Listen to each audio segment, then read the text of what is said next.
Hello everybody and welcome to possibly the worst thing we have done yet on this channel. Yeah, sounds about right. So, as you all guys all know at this point, we've turned this into a series. First, I and Jaden picked Steel Ball Run next, I picked Time Paradox Ghost Rider, and Jaden definitely picked Fire Punch. So, the last work I'm pretty sure that you need to read and that I need to read to finish off all of Tatsuki Fugimoto's works. Yeah, so to preface this, one of my things is that I do not like a single thing that this man has ever wrote. No. And I want to read this series so that way I know I am correct. I am hate reading this, you know? Yeah, and that's the thing. I am a fan of most of Fugimoto's works. I think Goodbye Area is probably my favorite short sort of story thing ever. I really enjoy that work, and Chainsaw Man, while I definitely can see its flaws after talking with this man himself, right? I definitely still do also enjoy it, and I read it weekly. Okay. I think his short story collections are alright with, like, out of, like, the 8 total stories, like, at least 2 good ones. But we have to remember those were his actual first works the guy's done. I think everybody's first works are objectively pretty bad. Okay. Real quick. That's his thing. This is his first serialized work. Goodbye Area is the one where the girl turns out to be immortal and watches a bunch of movies with this guy. Oh, jeez. Now you bring that up. We'll get into it. So, yeah. And then I think I also enjoyed just listening to the song for just the crazy 17 pages that story was, right? I think it was just a fun read that also pretty much said, hey, don't expect anything great out of Chainsaw Man 2. Oh, yeah. With that being its meaning. Then we get the Fire Punch, Tatsuki Fujimoto's first series, which actually ran in Jump Plus. So he's actually always been with Jump, which I find a little interesting, as we know offers sometimes will jump around different places, right? I do not know when this started serialization, and I do not care. Probably around 2015, 2016. I would say 13. That early? Probably. Oh, because Chainsaw Man started around 2016, didn't it? It was holiday 2018. Okay. I think it was October 2018. Alright. And then it would have ran for about 2 years, so I think that sounds about right, but don't totally quote me on that, for I don't fully remember. Okay. So, do you want to Google it just when this series started real fast? Yeah, I'll look it up real quick. Yeah, but I'm pretty sure it's like 2013. Yeah. Go ahead and get into it. Yeah, so pretty much as it says by Tatsuki Fujimoto, and we are covering volumes 1 and 2 today, which is also chapters 1 through 18. Like, oh my gosh. The first volume has 8 chapters in it. Granted, every chapter besides the first one is all like your regular 17 pages and all that. Find some, Jaden? April 18th, 2016 to January 1st, 2018. Huh, okay. So that's actually longer or later than I expected it to, but I guess it makes sense because as soon as he wrapped this series up, literally a few months later, he started Chainsaw Man. He must have been working on them at the same time, probably. Yeah, but you can definitely tell how much he, just from the initial stage of this series, and I will say this, I've been spoiled on most of this series already, so you can definitely tell how Chainsaw Man is an improvement in his writing than this series is. Yeah, so, I agree, because, you know, I don't love Chainsaw Man. In fact, I don't even like it, but I can respect its style, and it is improved from this. This sucks. Oh, yeah. So we'll just get into it. So, we start off with an introduction of the power system in this series, right? Some people are blessed by gods, I said in quotation marks, and they are called the Blessed, and they all have special powers. So they're stand users. There is a certain point, I believe, at the end of this volume where some of these guys have such specific powers, they feel like stands. Yeah, I can really see that. But it's just really weird to where multiple people can have this same power. It's like there's this one power pool. Only 1% of the population may be able to get a blessed power. But then it's a roll of the dice to see what type you actually get. We don't even know what percentage of people are blessed. Is it like 30, 40%, like my hero? Isn't that how high? My hero is 80% of people have quirks, 20% are quirkless. Okay. 20% are quirkless, and that's why Deku being of series being quirkless is such a big deal. Alright. So yeah, so we talk about the Blessed and this Blessed called the Ice Witch that is apparently frozen the world over and turned it into a complete ice hell and snowfall everywhere, right?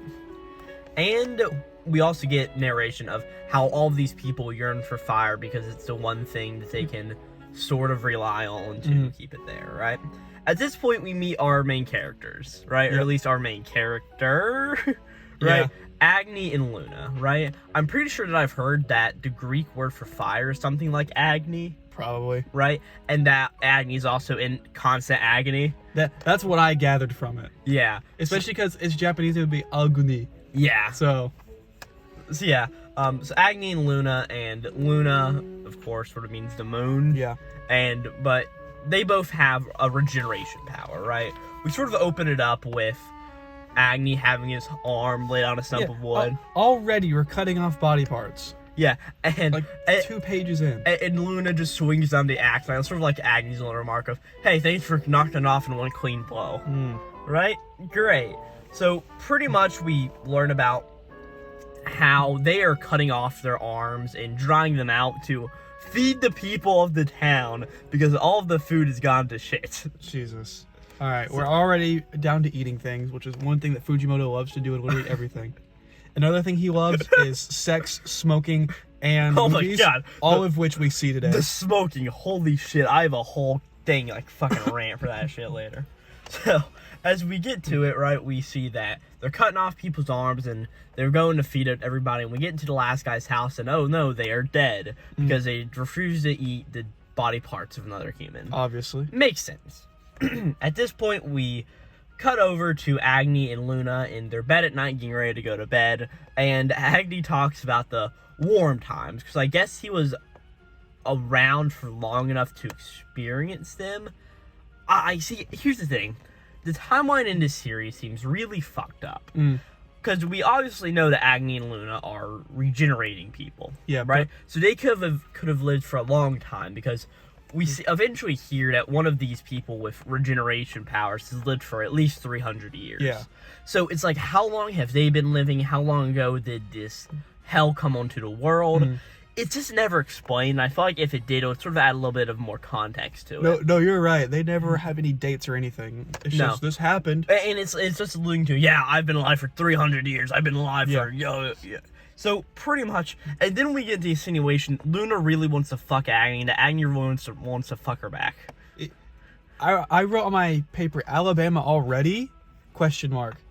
I mean, that's a great way to phrase it, because literally, you're laying in bed, and Luna's just like, yeah, I want to have babies with you if the world ever gets going again. And it's like, now, granted, okay. they're doing this for the sake of survival, but it's still weird.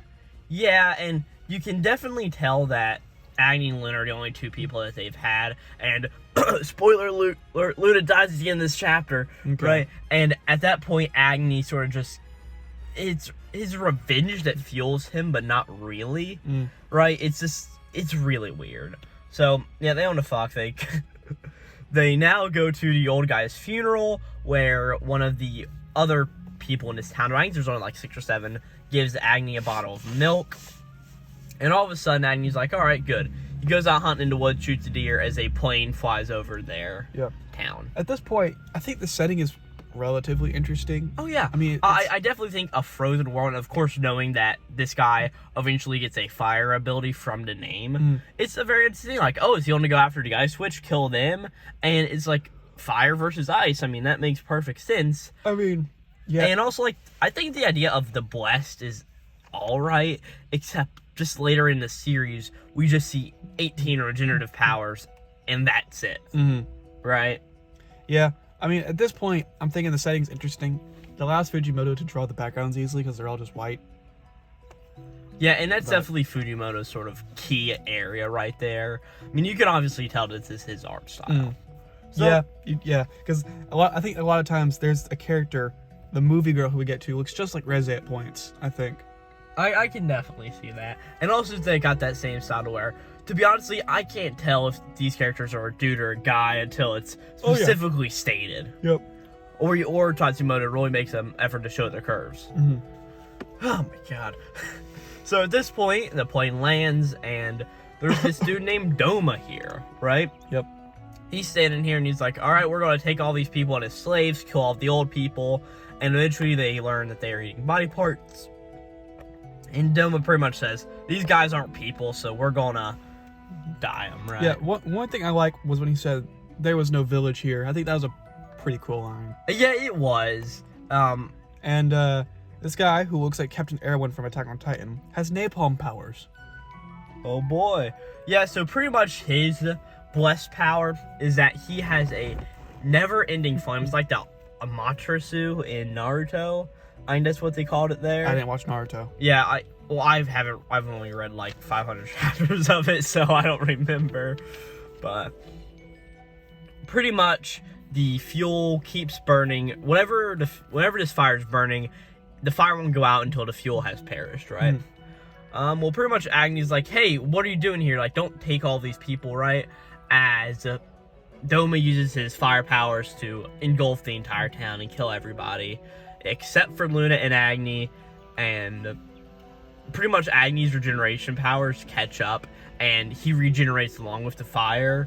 Yeah. But as previously established, his sister's Luna's regenerative powers aren't as strong, so she actually dies and tells Agni to live. So Agni lives. Yeah. And again, we get the insinuation that they want to fuck.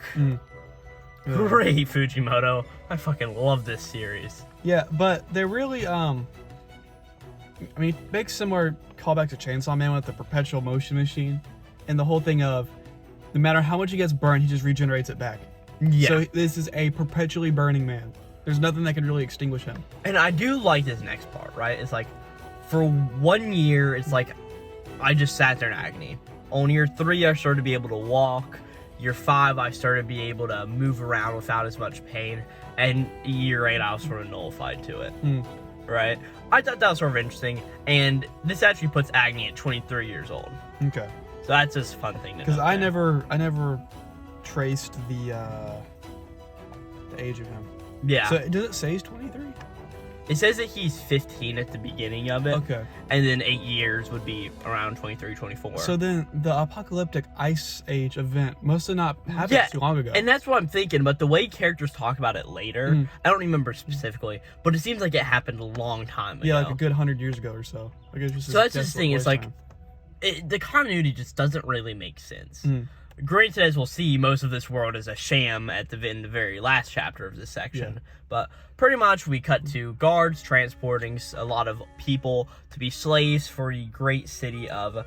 How did you say this? I don't even remember it. Bihimdong? Where's... Bihimdorg? So, it's... In my translation, which was unofficial, it's Bihimudorogu. It spells it out phonetically like Japanese does. Yeah, because I'm just going to call it Bihimdorg. Okay. Right, but it's still a fucking bad town name. Fugimoto. Just use Tokyo. Yeah. Right? Pretty much these people are shipping out slaves into the city. Oh, slaves, the other thing Fugimoto loves to write about. And as we're going, one of these captains says, hey, I gotta piss, everybody pull over. Right? He pisses, right? And he goes to piss out behind where... at the back of the truck where everybody can see him actively piss. Right? And we pretty much learn that his ability is to conjure iron because one of these people asks if they can have a cup of water for their child. He makes a cup and he fills it with what? His piss. His piss. Okay. And gives it to this kid to drink, and the kid drinks it. This is an allegory to when they gave vinegar to Jesus when he was being crucified. Is it? I think so. That's what I drew from it. Sure. Yeah, thanks, Jaden, for your great input. Yep. I find it funny that during Snowball Run, I knew more religious allegories than you did, and you had read this series twice. Yeah. So, whatever. Well, speaking of which, this is both a series that we have not read yet. For the most part, we are both going in blind, would you say? Yeah. So, funnily enough, in our podcast I listened to, the Weekly Manga Recap guys, they recently just did this as one of their recommendations, and because I have to listen to every episode new, I got spoiled on the entire thing by choice. Never mind then. So, but it's not something where I've read it previously. I don't know every story beat, right? They don't go over every story beat like we do, so it's a fun little thing to where I sort of know what's coming, but I don't know what's coming, right? So, I am going into this relatively blind. Alright. So, pretty much at this point, this girl's on there, or who we think to be girl. It's actually a dude. It's a character we'll meet in a little while named Sun. I thought it was a girl as well when I first saw it. Yeah, because it's definitely he's definitely got that hair like it, right? And also with Taji Fujimoto's, you don't know if they're just a flat character or. And also, this is around the time in the story where you introduced the cute female lead. It is. So that's just where my mind went. Well, we already have that. It's Luna, right? Whatever. I mean, the main female and main male are always supposed to get married and fuck, right? Yeah, sure. So pretty much this girl is there, right? Speaks out against what these guys are doing. Pretty much the leader's like, hey, we need to kill them. Get off. Then they're all getting ready to get killed as Agni comes in and is the man in flames and pop, pop, pop. Yeah, Zuko appears and kills Prologue Man. Whoa. Is that what your translation says? It says, get killed, man in flames. Mine was, And this is how the series starts off in 70 fucking pages. Mine was, get killed, Prologue Man. Thanks, Jaden. But... yeah, this definitely isn't the best start to a series. I mean, what personality traits do they establish about Agni? He wants to fuck his sister. I mean, really, this guy... This is my complaint throughout the whole thing. He has no personality. He's consumed by rage and hatred and blah, blah, blah, blah, blah. But that just makes him a boring character, in my opinion. Yeah, whatever. And his power is kind of stupid. He's just on fire. Right, he's literally on fire. Which is our thing with Fujimoto. Like, he just wants to make people who just can't die. Yeah, there you go. And he literally is a fire punch. Which I find funny later if a joke that comes up with... But we'll figure it out. I'm pretty sure next we go into a flashback of Agni and Luna. Right, where they're out cutting firewood and they find themselves as firewood as people have captured him and are using them for firewood. Eventually, they get chained up for the night. Dude comes in there. Oh no, it's a hot female in the series. She's also 8 years old. Hey, suck my big fat cock, will ya? Yeah, let me try to this girl. God.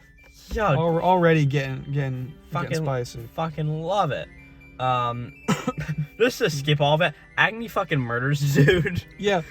What I find is really cool though, he slips out of his bonds with his regeneration powers. He like cuts off his arm and dislocates it. And of course it'll regenerate back for him. And he just grabs an axe and throws it in this dude's head and him and Luna get out of there. I didn't even notice that. And then we have the idea of... I'm sorry, Jane. Go ahead. And then we have the idea of what fuels Agni here, right? Which is an interesting line because of course you know that he's fueling himself. Yeah. But what fuels him to go forward through all this pain and everything? Do you feel like the setting is trying too hard to be grimdark? Especially later on when we get to the people fueling the city. I feel like it's trying too hard just to be, oh, look how evil this world is and crazy. Yes. I can definitely feel that. Yeah, because I play Warhammer 40k, which I'm sure not many of the viewers know about, but it's a very grimdark setting. But it doesn't... What views are you talking about? Yeah.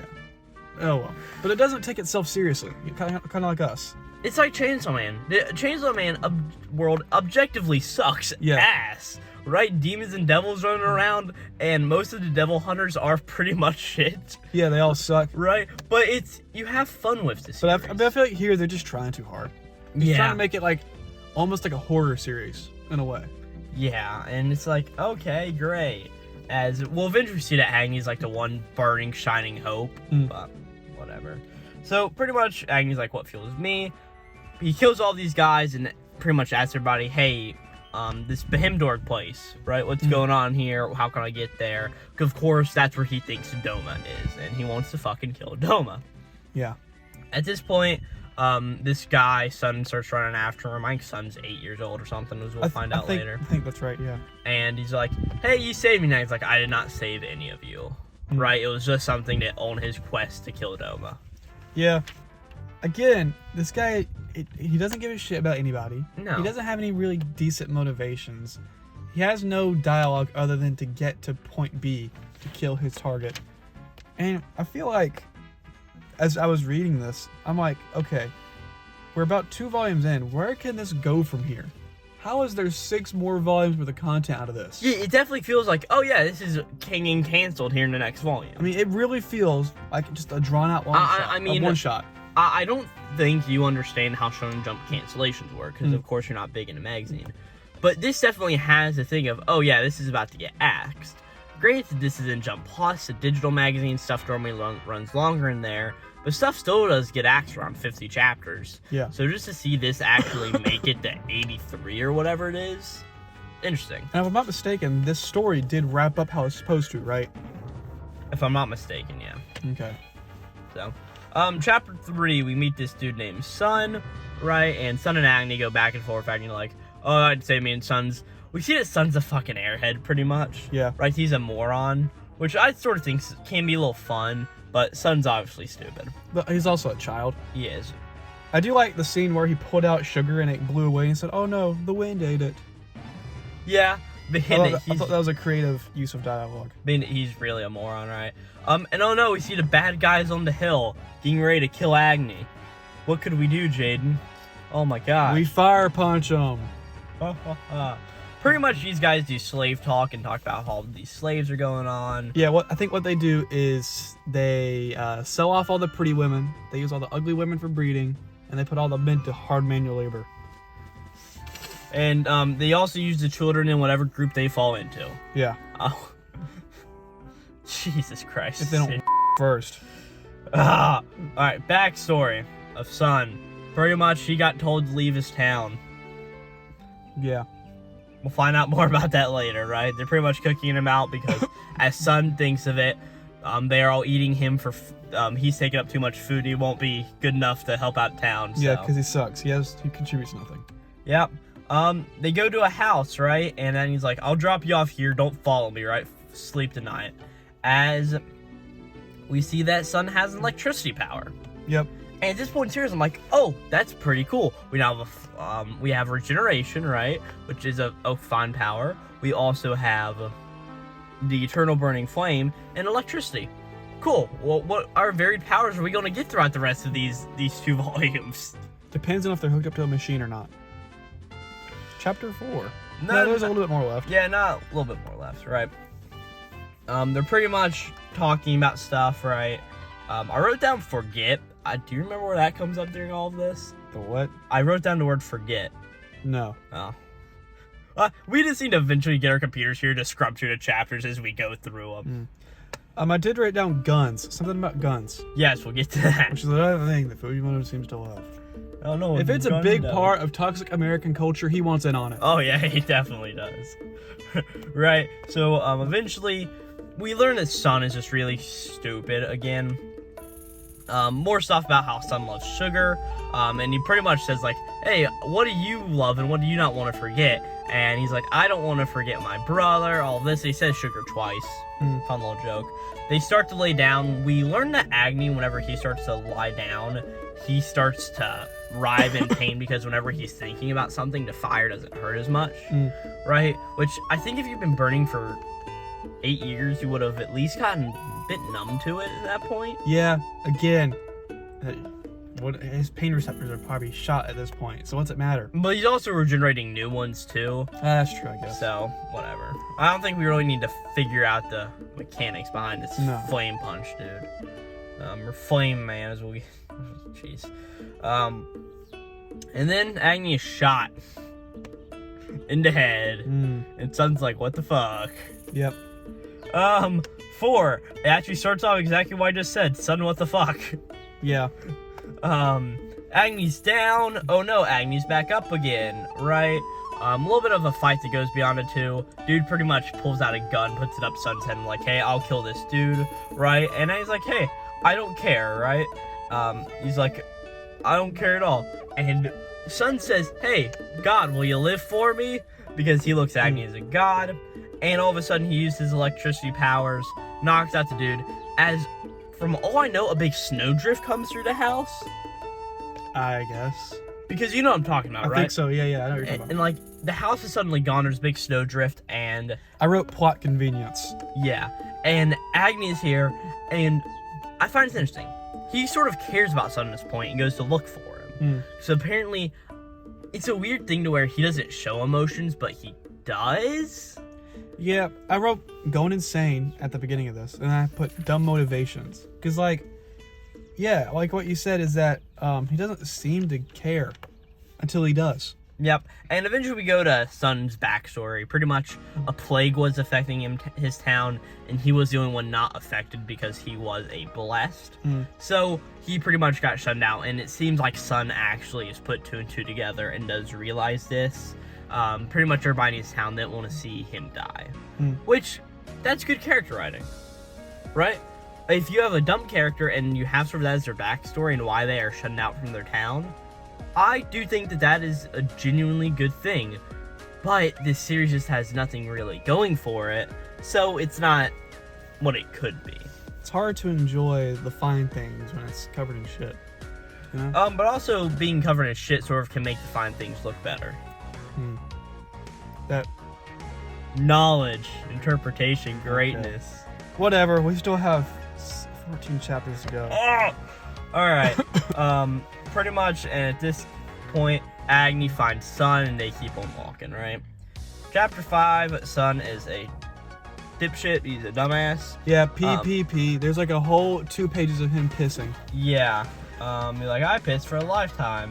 They continue down on a trail, and pretty much all of a sudden, Agni just bolts and leaves Sun standing there, right? A snowmobile pulls up, and on it is this person named Judah. And Sun pretty much tells him, like, oh, hey, I want to find Fireman. Let's just keep walking through here. As Judah picks up Sun, and they get to it. And eventually, Sun finds Agni, and Judah's here too. And Judah, what's the name Judah have to do with anything? I don't know. I mean, it's obviously a biblical reference, but Religious context? I'm not sure to what. You do not know who Judah is? Yeah, he was the one who betrayed Jesus. Yes. Yeah. Oh. Being honest, I didn't know if you knew that or not. You take me for a fool? Well, to be honest, I can totally imagine if there was somebody in Steel Ball Run named Judah, and they were introduced at the beginning, and nobody would definitely see if they were the big twist villain coming. Okay. We've made a lot of Steel Ball Run jokes today. And all of a sudden, there's a really cool 2-page spread where Judah comes here and slices off Agni's head. I gotta say that's a pretty cool shot, right? Pretty much it's started to be stuff about regenerating, cutting arm off, right? Just yada yada yada. So pretty much what ends up happening is Judah's sword, it gets enveloped in flames and it moves to their arms, so they just cut their arms off. We learned they have a regenerative power too. Look at that. Yep. Right? I think that is a sort of cool scene though, just cutting off the arm. But also something we've seen in Chainsaw Man before, so. Yeah, I wrote decapitation because that's something that I guess Fugimoto thinks is cool. Yeah. And stupid at this point in the series. Yep. I mean, this is going nowhere. Would you not agree? Yeah, that's my biggest problem with this series, but we'll get into it. We've got a lot of chapters left to cover. So pretty much it says that Domus Flames is the remnant of Domus Flames here. Sun is a slave, and oh no, Judah takes off their helmet, and they look like Luna. Bum, bum, bum, bum, bum, bum. Are we sure this isn't just author same face syndrome? Chapter 6. Jane, this isn't One Piece or anything written by... Oh no, what's the dude's name? Araki? No, the dude who wrote Fairy Tail, Rave Master, Eden Zero, Oh, no clue. Hiro Mashima. Oda, Mashima, and I guess Araki, they all have Araki, bad fan face syndrome. Araki in the very early parts and in part 8, every character looks the same in the face. Yeah, that's something I didn't notice going back to Steel Ball Run too much. Well, I think the good thing about Steel Ball Run is that each character had such strong design characteristics, you never noticed it. Yeah, like a cowboy hat and grills going on the side of the face. Yeah, and a random striped beard, yeah. And a paraplegic. That is a design trait, yes.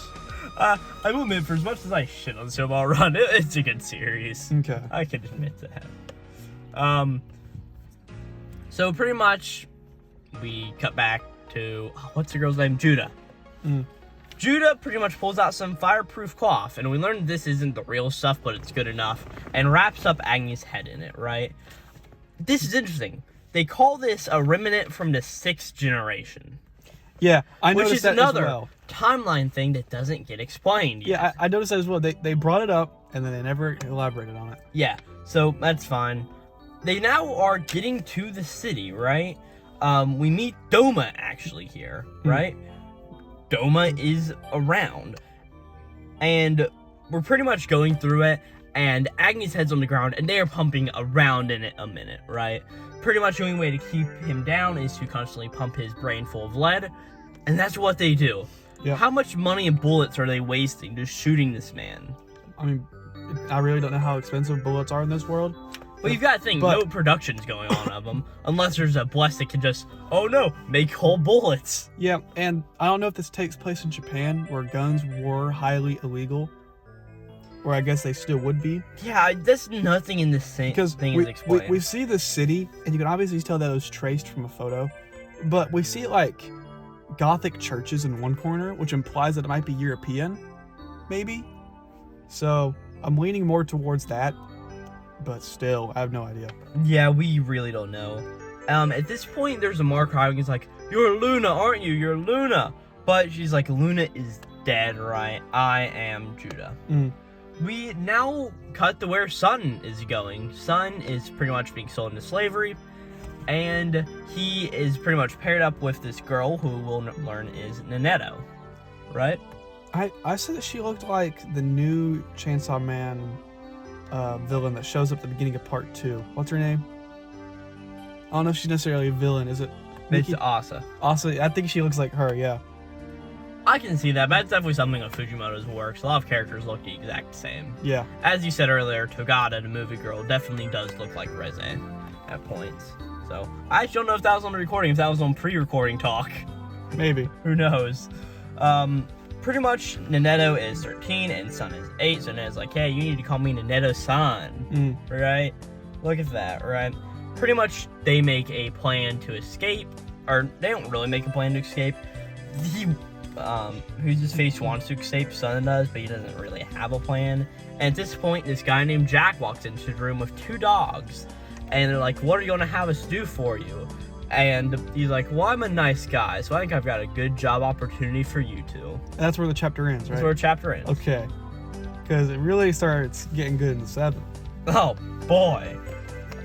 Pretty much, this dude named Jack's like, hey, we need to know each other better, right? And they talk to each other.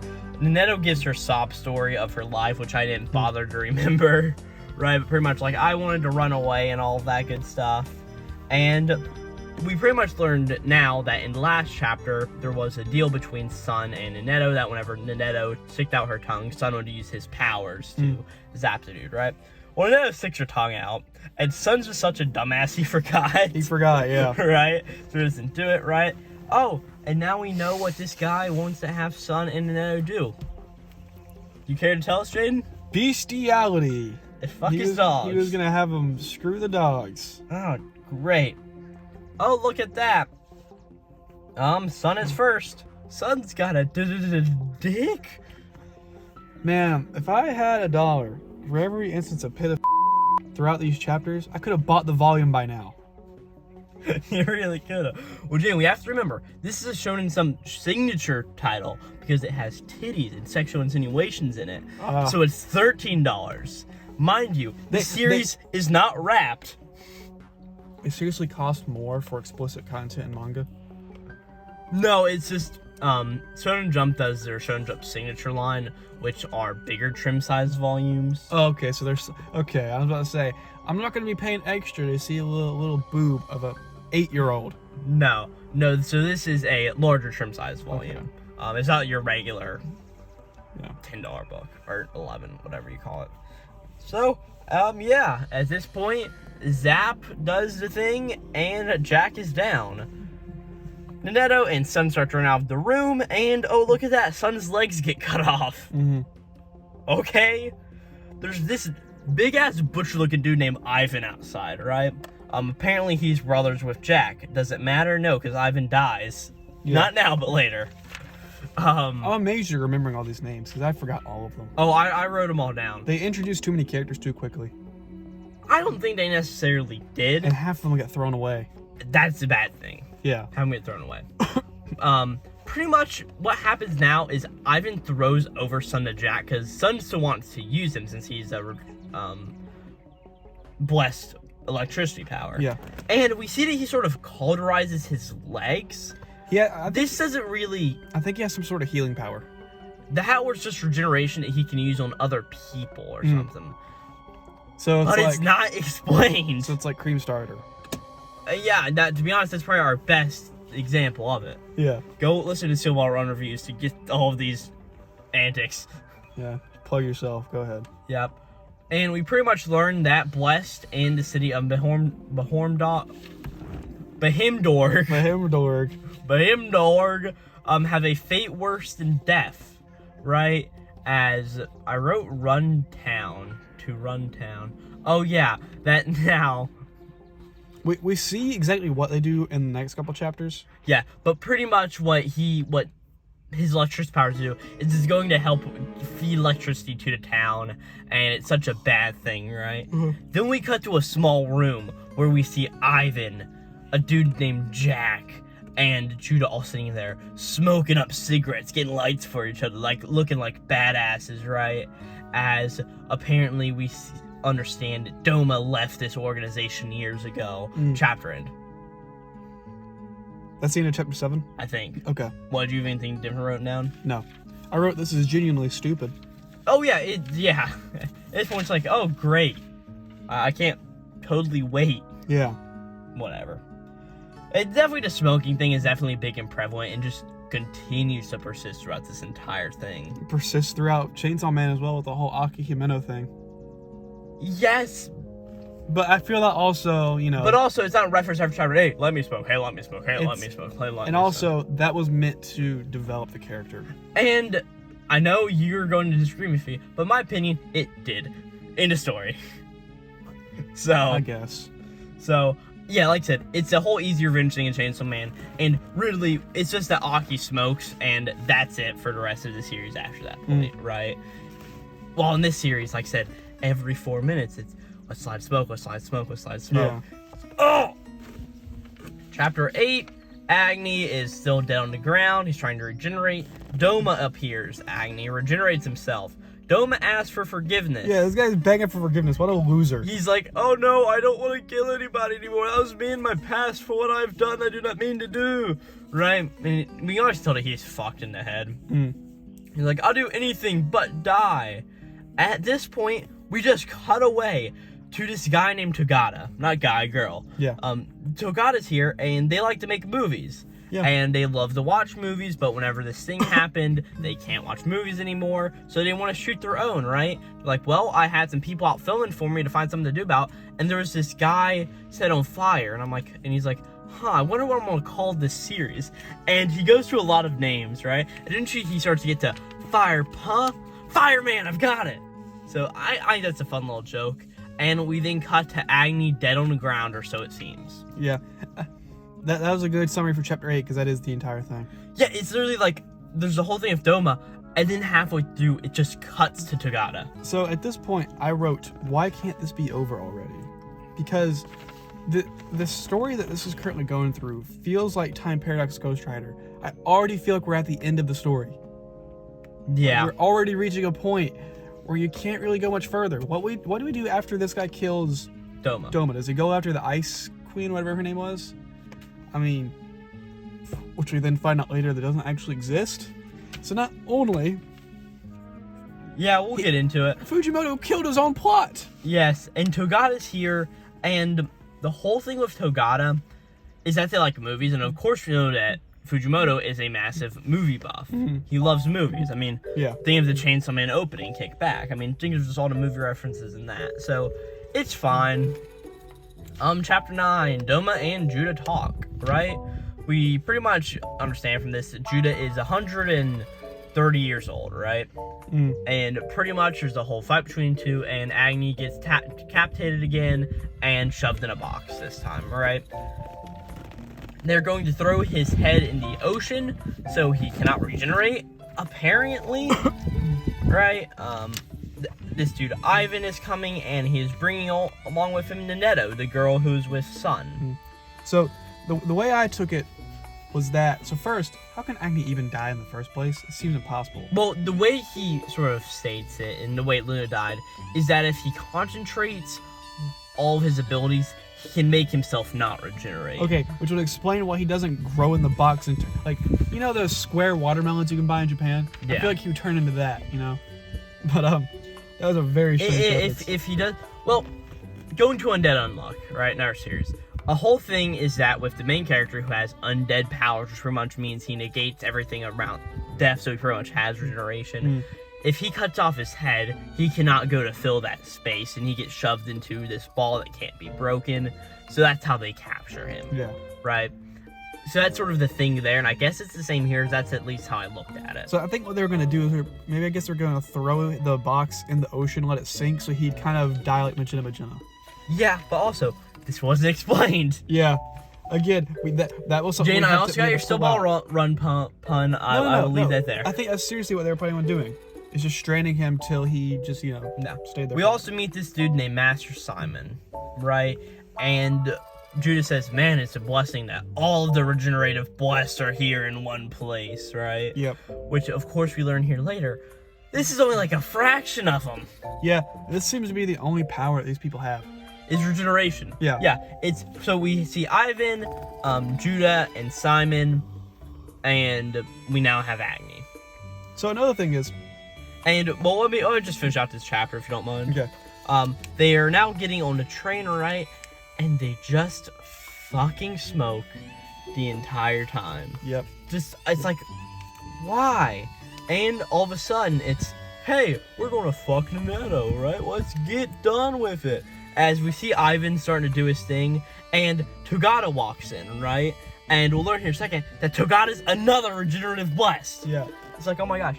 And Togata's like, hey, I'm shooting a movie here. Yeah, it'll make this keep going. Oh my god. It'll make the movie go entirely better, right? It'll make you guys be worse villains. Like, why?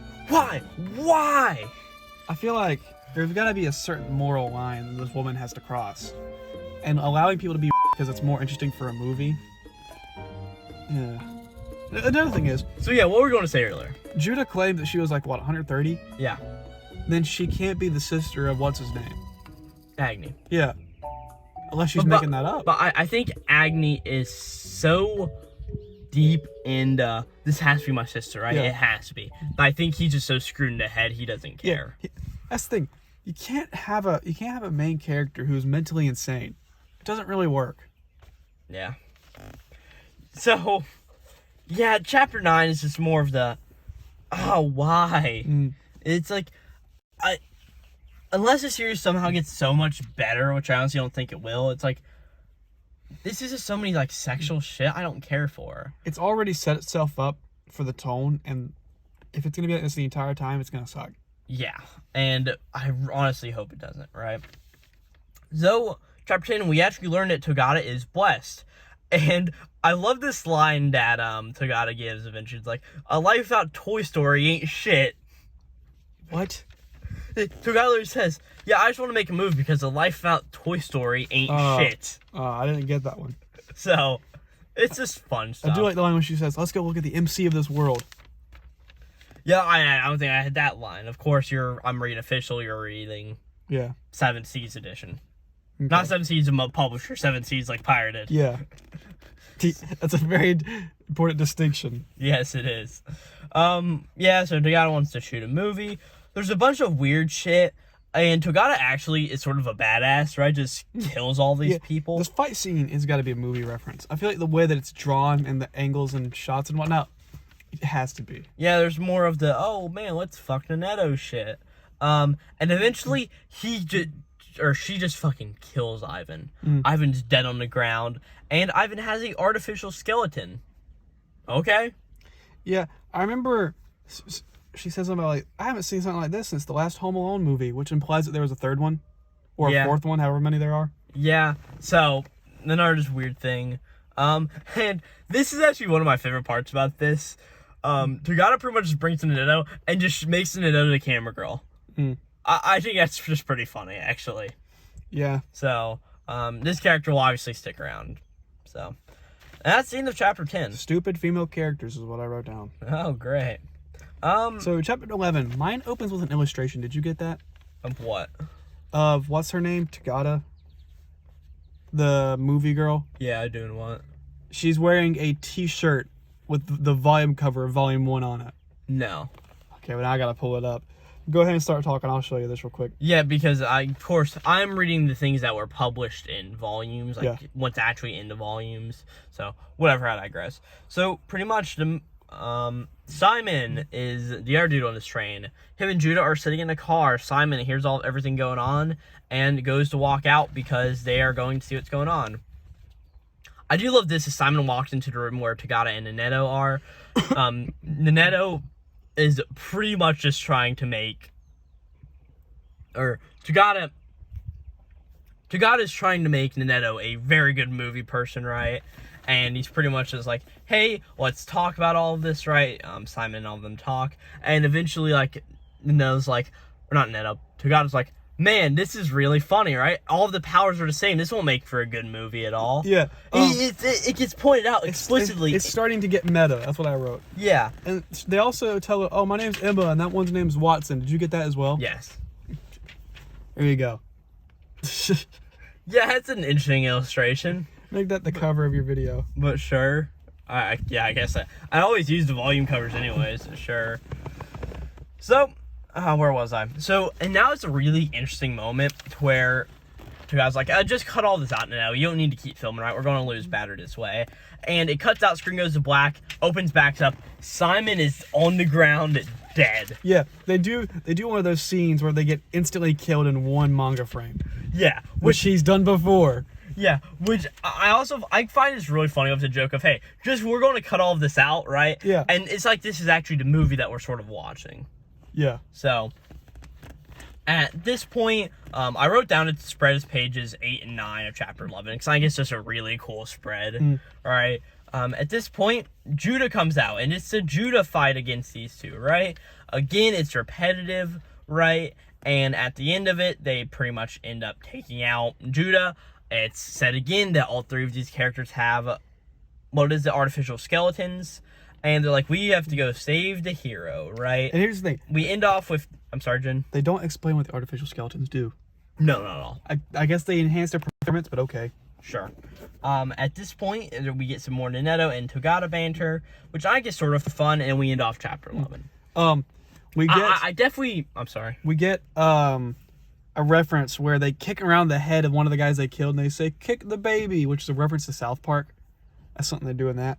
And there's also the scene where she tries to stop the train like Spider-Man does in the original Spider-Man movies. Yeah. So, and that's why I think, like, Neneto and Tagada, their banter is actually pretty fun together. Because I definitely do think the dynamic of Tagada, obviously just wanting to shoot the movie, and Neneto having no clue, and just going back and forth, I do find that actually pretty fun. Yeah, I will give credit where credit's due. This is the only chapter that I really, enjoyed. And again, I do think it's because the two characters do pair well with each other.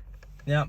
Chapter 12, we open up with a literal movie shoot still going on, right? Agni is here, and we pretty much see that Agni is up on, the shore of a cliff, right? And Tagada and Neneto are both there, and we're going to go save the hero, look at this. And as we're going to go through it, right, Agni gets out, he is determined, and Tagada's like, hey, can we tag along with you and do all this, right? And as he's just starting to walk away, no, I don't care. Now comes, it's like, hey, Sun told me you're like a god, aren't you? And he's like, what are you talking about? Oh, look at that, Judah appears again. They weren't dead because of that one below. And it's pretty much just like, oh, hey, you're Luna, aren't you, right? And he's like, no, I'm Judah. I've been Judah for 130 years. Yeah, at this point, the main character's gone insane. Yeah, and they're just like, die. And then, oh no, more movie stuff, and chapter 12 ends. Yeah, something I've noticed is that the story isn't really from the perspective of Agni. It's from other people watching him. Because, after the first chapter, we haven't really got any of his inner dialogue or thoughts. No. And now you bring it up, that is a very good point. It's really sort of just looking in on these characters and know, it's like a, what do you call that, third person? Yeah. It's not a first person where you see the thoughts of people. It's just looking at people. Which is very rare to see in manga. We don't see that often. Because it's normally based on one character, and we get to see their thoughts, whoever they are. And again, it's kind of trying to play into the movie thing, I guess, is where we are viewers of this. So, yeah. Alright. Where were we? Chapter 13, right? Pretty much what ends up happening is they end up cutting off Judah's head, running into the water with it, and there's a whole thing where Nenedo looks at Agni and Togata and Judah all in the water here and is like, they are fucking insane, right? What's going on here? Thanks for pointing that out, Fugimoto. We all can totally not tell that. Pretty much some more face about the same. Face syndrome, right? Doma is alive, and pretty much what ends up happening is Agni wants to make a deal with Togata, right? In order to Agni to kill Togata, or in order for Agni to Take your time, Corbin. In order for Agni to be able to kill Doma, Togata is going to give... I know, Jim. Yeah. I'll just let you know. In order for Agni to end up killing Doma, they need Togata's help, right? So, and Togata has apparently been alive for 300 years. Okay? So, been alive longer than Judah, so how long has this world really been screwed up? Have blessed powers existed in the real world for a long time? I think they have, and then eventually when the ice person came along, or whatever cataclysmic event caused the ice, yeah, that was more recent. Yeah, because it's just never explained at all. So, Togata has 300 years of knowledge, and will give it all to Agni and help him kill Doma if he participates in the movie, right? So they're making more contracts, you know. Yeah. Something we've seen before in other works he does. And you know Judah? And you know Luna? Luda. What? But I just wrote Luda because they just keep like, I'm Luda, no, I'm Judah, right? Oh. So pretty much Agni's like, what are we going to do about Judah here because they look like Luna? And Togata's like, I'll save them because obviously you can't pick them up unless they're going to eternally burn. So that deal gets made. And at this point, Agni agrees that he will be the hero of the movie. And that's where chapter 13 ends. Yeah, I mean, all it is setting up for this fight, you know? Yeah. Chapter 14, Judah wakes up. Oh, look at that, completely butt-ass naked. And Judah leaves, right? They start to head for Togata's home, or Togata's base camp, as it gets called. And pretty much Nenedo hops in this vehicle, and Togata and Agni walk behind it, and they start to talk, right? And eventually Togata makes a joke of, yeah, we'll want to cut all this out in the movie. Oh, cut out the manga too. They suddenly arrive. Yeah. I do like this thing, that Togata will make clothes for Agni and teach him how to fight. And they will make clothes out of space suits, which apparently are fireproof. I do think that is true, yes. Which I can understand that, and apparently this place had a bunch of space suits for some reason. And as we'll actually see later, whenever Togata and Agni are sparring, Togata has a spacesuit on, which is sort of a cool look, because Agni punches her and no flames happen. So, cool thing, but that actually doesn't now it's just punch. Yeah.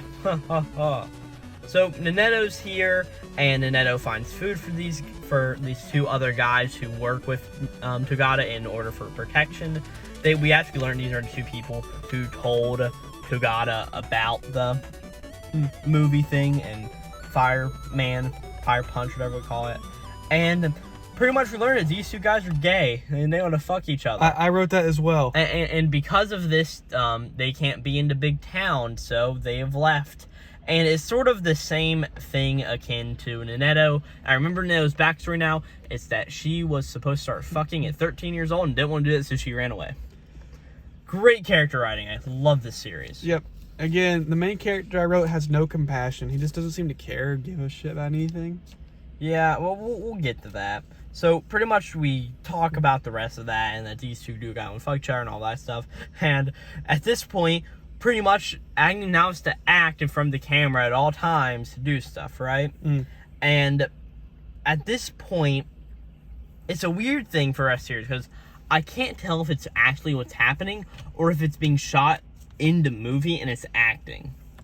Right? Which gives Fugimoto an excuse to have ridiculous plot holes and stupid shit. Yeah, because it's really weird because it's like, oh, is this real? Is this fake? Because I agree with you, yeah. What's going on here? But to wrap up the chapter, right, Nenedo comes out and talks with Agni, talk about Sun and what he thinks of Sun, and all of a sudden, we get a whole, like, thing where it's obviously Agni trying to Agni's like, I'm acting to kill Doma, but I'm not because of this. And it's like, okay, sure, makes perfect sense. That's the end of chapter 14. 15, we actually cut back to Jack and Sun. Jack is a dog dude, and Sun is Sun. Yep. If you had forgotten. That's actually something I want to go back and talk about. Because we have to remember, for about 4 chapters, it was just Naneto and yeah, Togata, right? I noticed that as well. It's Agni's around whenever Agni needs to be around, yeah. right? He's not the main character for all intents and purposes. So, that's fine. So 15, we have Jack and Sun. We are going to a big underground facility where all the where all the blessed go, right? Pretty much we learned that all of these blasts are being used as, again, fire, what I say in quotation marks, to fuel the city. Yeah, they each produce a different type of material, and they're all hooked up to these machines and just eternally Some used. produce iron. There's one other guy who produces electricity, and they pretty much get forced to use their power to generate stuff for the people. Yeah, so they basically become servitors from 40k, which again, is a very grim, dark thing. But it's just, and they're trying really hard to be evil, and oh, this is so terrible. And this entire time, it's like, we get some really disturbing shots of just all these people laying on beds. They're all butt-ass naked. Oh, thanks, Fugimoto. Couldn't at least give them pants. Yeah, and they say it constantly reeks of shit because they don't get clean throughout the day, which again, just come on, man. Yeah, and pretty much as everybody's getting ready to go to bed, Sun starts talking about this god named Agni and how they will save him, right? And he just tells a story about how Agni saved them. And eventually at first everybody's like, who cares? There's no pale artists who exist. But eventually they want to hear more because they want to believe in some fashion that something like this exists. They have to have some sort of hope because otherwise they're and just... again, this is another, I think, a good moment of giving, like, if this was, I think this would be better if it was sort of like, this is almost not bad, but it's like a concentration camp setup, right? It would give more of like a hope to them than just all these people laying in bed and doing nothing. Yeah, right? But I do think the idea of giving these people hope is a really actually good thing. I mean, basically, what they do is they put you in these machines and you work till you die. Yeah. That's it. And so he said, hey, if you make it till 30, you've lived a long-ass life. And they get 4 hours to sleep. Fun thing. Oh, and at this point, Agni is starting to go to sleep as we cut back to them. And of course, you know that whenever Agni tries to sleep, he writhes in pain as Togata goes up to him and starts to teach him English. Let's learn English. Yep. Pretty much saying that that'll help him take his mind off things. And that's the end of chapter 15. I definitely say the one good thing about this chapter was the whole thing of the giving hope to the people. Besides for that, I don't care.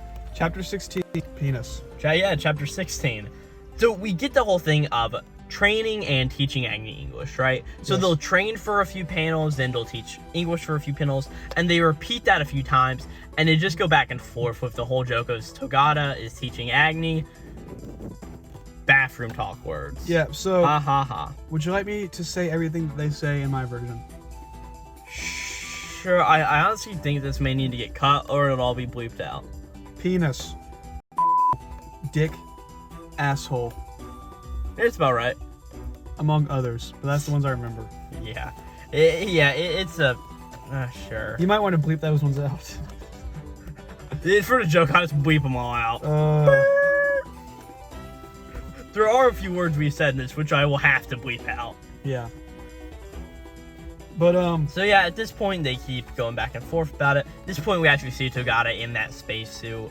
They talk about the rules of fighting, which I don't remember what they all are, but pretty much things to make Agni stronger, and English takes the mind off stuff, more jokes, and eventually they are getting ready to kill Doma. Tomorrow is the day, as they go and want to make some more movies.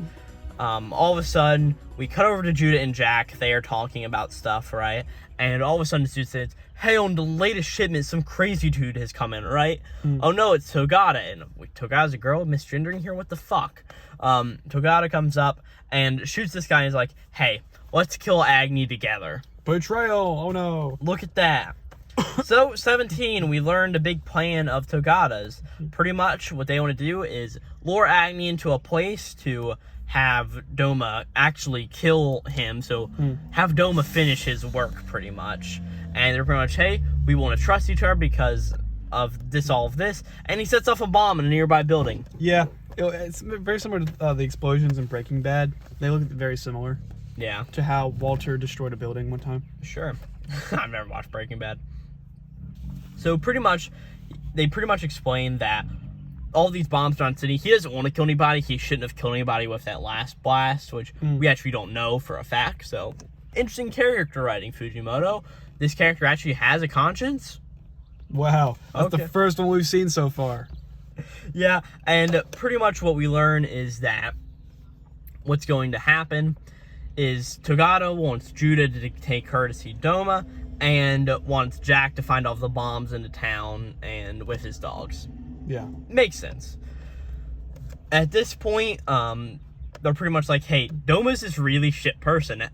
As Togata meets him, like, my movie's ruined, right? They're like, we need to find some other blessed to kill these people, right? Yeah, because she thinks he'll be a lame villain for the movie. Yeah, and this is really weird because it's insinuated that Togata loves Agony, but I can't tell if it's like what Fujimoto's trying to go for here, as it pretty much says that she would love to see him down at his lowest point and rise back up.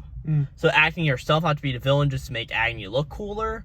So what's really going on here? Yeah. As you go down into the barracks, which this is exactly how where all of the devils were sorted in That's what I Chainsaw said. Man. That's exactly what I was about to say. As we see all of the powerful blessed down there, and that's the end of 17. Yep. But it's really the devil storage from Chainsaw That's what Man. I was gonna say the exact same But thing. I do think Chainsaw Man did it 110% better. So going into chapter 18, Yeah, we see finally last chapter. a blessed one that has the stand Metallica. We meet Daida, who is a muscle man, Kalu, who is a wind man, and Husatai, who can control all iron in his vision scope. That's what Metallica thing. does. So Is it? this is really where I get my point of blessed ones are stand users, because these guys' powers do seem very specific and not just a general boon. Yeah, but from what we can tell, it's only these few people who have these really specific powers. So at this point, we're like, all right, I'm going to use these guys. And hey, can we have one of these people cosplay as Doma just so we can do this back and forth? I think that's sort of an interesting note. At this point, Judah and, what's the name, Togata go into the sewers. Again, we've learned that Togata has lived here for a really long time. As they go to Togata's old hideout, by pressing and singing into the wall, it opens up, and there's a bunch of stuff here. Apparently there's a very old power suit and a bunch of things from a generation long past. Yeah, they allude to this power suit, but they never show it. No, they don't. And pretty much all of a sudden, Togata's like, hey, I know that there's no ice switch. The king is the god of this world. And just all these revelations at once, like, okay. Ridiculous lore drop at the very end. And all of a sudden, Judah's like, all right, well, how much longer does this world have left? And like, with it being covered in ice and snow, it has 20 to 50 years at most, right? Before it completely dies out. And pretty much I was like, hey, as long as I can film my movie before that time, I don't care. I'll see you tomorrow. The one who rules all religion in this land. Okay, and that's where this section ends. Okay, well, with what little time we have left, Yeah, we are literally on the edge. I don't know how we actually talked about all 18 chapters.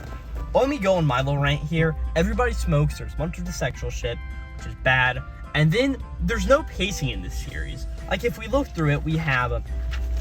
where's my first note page? Yeah, I noticed that as well. It's all you over have the the Agni stuff at the beginning, the saving Sun sort of thing, the stuff with Sun, then all of a sudden after that point, we go back, Judah appears, captures Agni, Togata and Neneto stuff, and we get a little bit of world building. I have to say, the world building is alright for this, just we don't know dates. I feel like that's fine. And then stuff, alright, Agni training arc, which I guess fine, and then, okay, Togata's being a traitor? Sure. Yeah, I think the world building in Chainsaw Man was really well done. And I think just one credit I'll give it Chainsaw Man is the power system of devils being based off fear is such a cool idea. It is really novel. I really like it. Yeah, and then also having devils being able to be fiends and stuff like that. But it's interesting.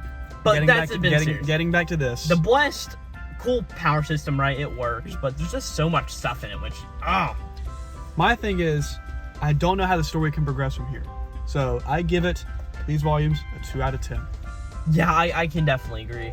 I would probably give these a 3. Okay. I think I did enjoy a lot more of this than you do. I enjoyed Togata and the Neto banter and a bunch of sort of other stuff, but I can mostly agree. This was mostly shit. But again, it's almost like you're grasping for things to enjoy in this, you know? Yeah, and yeah, I don't really know what to say much more about it. We've given our piece and we have got to go.